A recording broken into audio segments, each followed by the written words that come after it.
Wife ఏం చేస్తుంటారండి? తను ఇంటీరియర్ డిజైనర్ అండి. సో యాక్చువల్గా మీరు అన్నారు ఇందాక అడిగారు ఇది మీరు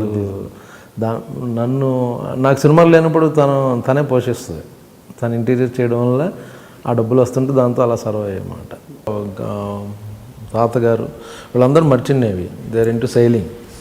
సో అది ఆ ఇంట్రెస్ట్ మీద. సరే పెళ్ళి అయిన తర్వాత 1 year తర్వాత నాకు అక్కడ ఉండబుద్ధి లేదు, నేను ఇక్కడ హైదరాబాద్లో ఉంటాను అన్నాడు. సరేలే ఓకే, ఏం చేస్తామంటే సినిమా ఇంట్రెస్ట్ అది. సరే అగైన్ మా friend Krishna Vamsi back to square, అరే ఎందుకు నా దగ్గర పంపించి నేను చూసుకుంటాను అంటే ఇప్పుడు తన దగ్గర ఎడిగా పని చేస్తున్నాడు. అది అవునా? అవును, ఇది నక్షత్రం సినిమాకి తనే చేస్తున్నాడు అనమాట. అవునా? Okay okay okay. ఎలా ఉంటుంది మీ సినిమాలు చూస్తాను, ఎలా రియాక్ట్ అవుతుంటారు మీ మీద? యాక్చువల్ సినిమా పెద్ద టాపిక్ రాదు మా ఇంట్లో, ఎప్పుడు ఏదో జనరల్ తప్పించి. అందుకే అంటే సినిమా అయిపోయింది, 6 o'clock ప్యాకప్ అయిపోతే సినిమా అయిపోయింది. ఇంట్లో సినిమా జనరల్గా ఉండదండి.